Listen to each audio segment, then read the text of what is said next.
Assalamualaikum warahmatullahi wabarakatuh. Perkenalkan, saya dengan Hera Kurniati. Saya dari kelas 4 PGSD 2018. Di sini saya akan membahas mengenai pendekatan saintifik. Di sini saya akan membahas mengenai definisi, prinsip, langkah-langkah, implementasi, penilaian dari pendekatan saintifik itu. Yang pertama, saya akan membahas mengenai definisi pendekatan saintifik.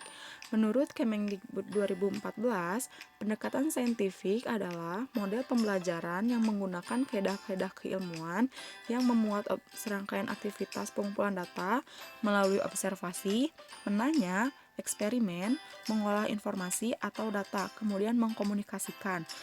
Di mana di sini guru menekankan kepada siswa untuk mengobservasi suatu materi, menanyakan materi yang kurang dipahami, eksperimen atau mencoba karya yang telah diobservasi, terus mengolah informasi, kemudian mengkomunikasikan atau mempresentasikan. Di sini guru agar tidak monoton dalam menjelaskan, supaya siswa bisa mengobservasi, menanya, mengeksperimen, mengolah informasi, dan mengkomunikasikan. Di sini ada prinsip pendekatan saintifik. Yang pertama, ada pembelajaran berpusat pada siswa. Jadi pembelajaran itu berpusat kepada siswa. Tidak selalu guru yang menjelaskan, tidak selalu guru pembelajaran berpusat pada guru, tetapi di sini menekankan kepada siswa, di mana siswa yang tadi harus bisa mengkomunikasikan, mengobservasi, dan lain sebagainya. Yang kedua, ada pembelajaran membentuk student self concept, di mana siswa bisa membuat konsep-konsep baru, menemukan hal-hal yang baru, jadi berpikir lebih luas lagi. Terus yang ketiga, ada pembelajaran terhindar dari verbalisme, di mana pembelajaran terhindar dari verbalisme ini tidak adanya pengucapan yang diulang-ulang dari guru, supaya siswa juga mencari informasi yang baru dengan adanya bukti, ataupun tidak terlalu banyak pembicaraan tapi adanya bukti, seperti itu.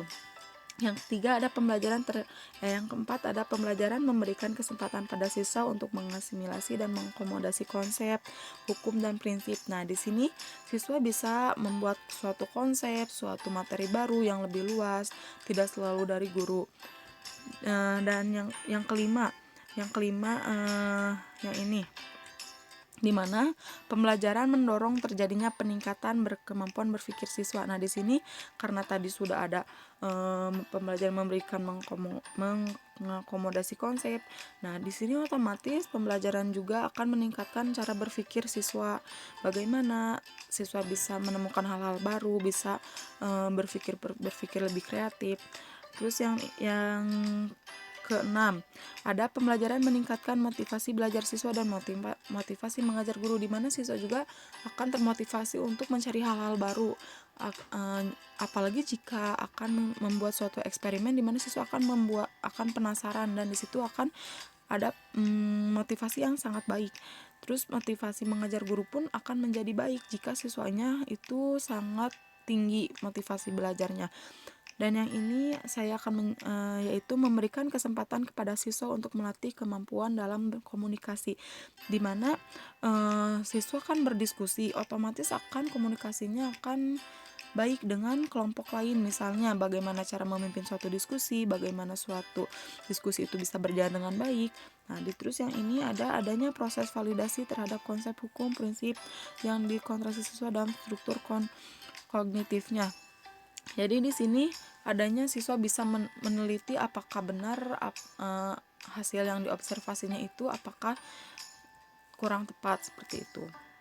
Di sini juga saya akan membahas langkah-langkah pendekatan saintifik.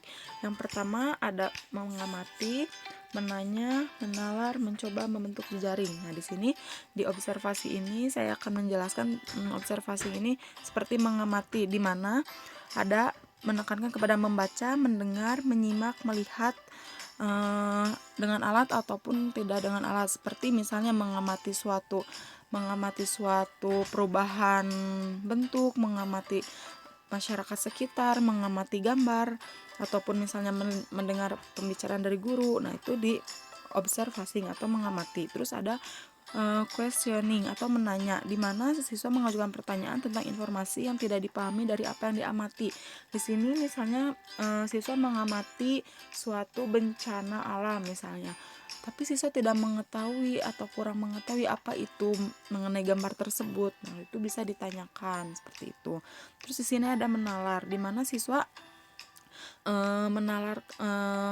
mencoba menalar apa yang gambar yang telah diberikan guru.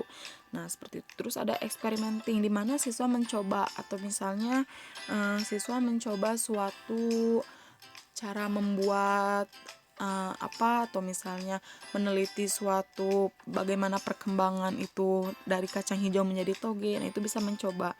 Nah, terus di sini ada membentuk jejaring, di mana membentuk jejaring ini dari awalnya diskusi akan menjadi sebuah diskusi dan akan menjadi sebuah jejaring sosial seperti itu.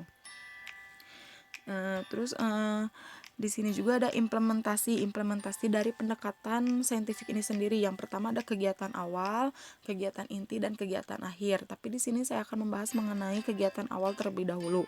Kegiatan awal ini biasanya dengan adanya kegiatan pendahuluan, seperti kegiatan pendahuluan bertujuan untuk menciptakan suasana awal pembelajaran yang efektif yang memungkinkan siswa dapat mengikuti proses pembelajaran dengan baik.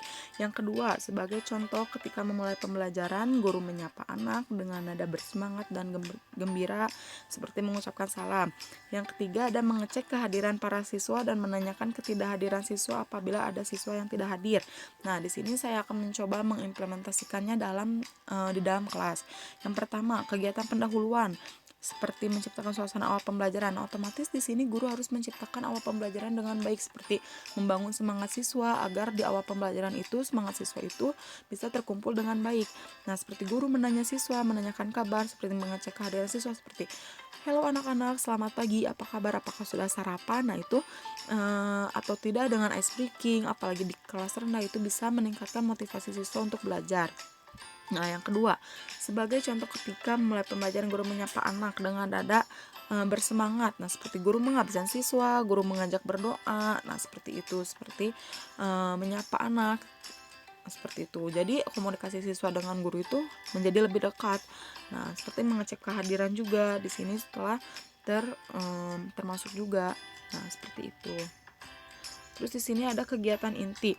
Kegiatan inti yaitu adanya kegiatan inti dalam pembelajaran adalah suatu proses pembentukan pengalaman dan kemampuan siswa secara terprogram yang dilaksanakan dalam durasi waktu tertentu.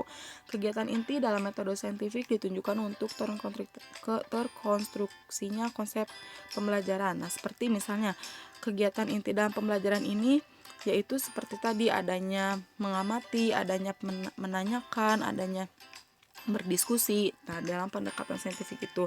Nah, jadi suatu pembentukan pengalaman dan kemampuan siswa secara terprogram. Jadi di mana siswa itu bisa berdiskusi, bisa mengakomodasikan atau mempresentasikan, juga bisa meneliti dalam suatu hal seperti itu. Terus kegiatan inti dalam metode saintifik ditunjukkan untuk terkontribusinya konsep. Nah, jadi telah dikonsepkan apa yang akan dilakukan, seperti apa yang mau diteliti, apa yang akan dicari informasi, apa yang akan disampaikan, mungkin seperti itu.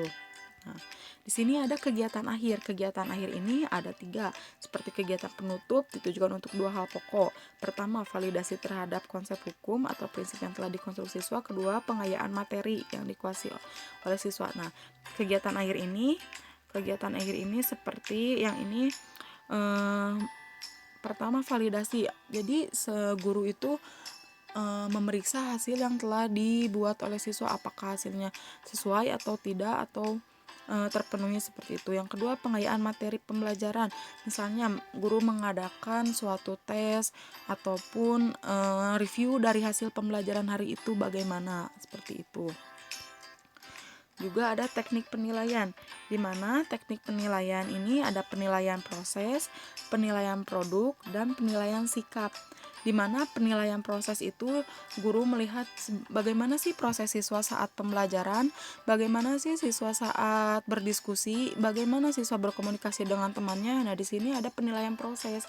Terus ada penilaian produk, bagaimana sih penilaian produk itu hasil dari siswa saat hasil observasi siswa apakah berhasil atau tidak, apakah seperti apa hasil observasi atau penilaian produknya kayak gitu.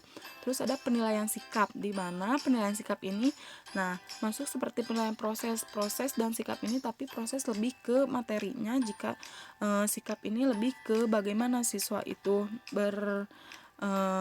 berkomunikasi di dalam kelompok tadi. Mohon maaf, dalam proses itu jadi bagaimana proses dalam mengidentifikasinya, bagaimana proses dalam mencari informasinya. Dan di sini ada penilaian sikap, observasi saat siswa sedang bekerja kelompok, bagaimana berkomunikasi dengan temannya, bagaimana saat dia berdiskusi, bagaimana tata krama saat dia presentasi, bagaimana cara dia menyampaikan. Di sini ada teknik-teknik penilaiannya seperti itu. Nah, mungkin itu saja teman-teman yang saya bisa jelaskan. Mohon maaf bila banyak kesalahan dan kekurangan. Mohon maaf. Terima kasih atas perhatiannya. Wassalamualaikum warahmatullahi wabarakatuh.